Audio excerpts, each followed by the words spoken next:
can pretty much just throw it down everywhere.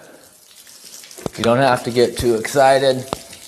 Every time we put down a slab, we put a cure sealer on it, but after 30 days, we want to come back and roll in a nice heavy-duty water-based sealer to protect this slab. Concrete is really like a sponge if you were to look at it under a microscope. So we want to make sure we fill it up as much as we can, so over time we don't have stains. It's going to be a lot easier to clean. You'll have less of a musty feel, even with a vapor barrier under it. So that's what we're doing today. And if this was a place that we bought that was already dirty and had oil on the floor, I would never even consider this. But the order of operations in new construction, if everything's kind of planned out in an order, it doesn't take a whole lot much more time. You cannot over apply this stuff. More is better usually.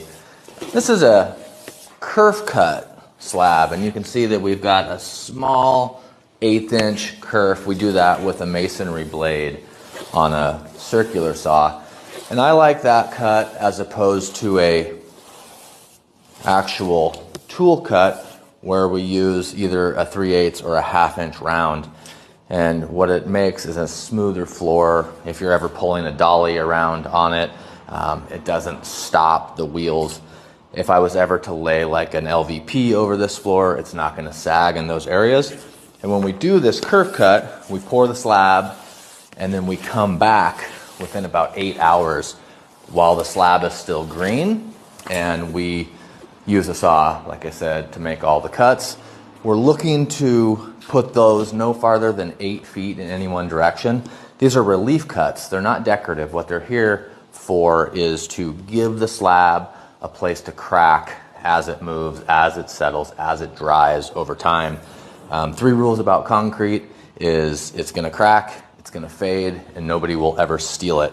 And by doing these strategic kerf cuts, we're hoping to eliminate any cracks. And this is a really good slab. This is about 30 days old, and we only have 1 crack. It just happens to be right here where everybody can see it, right there.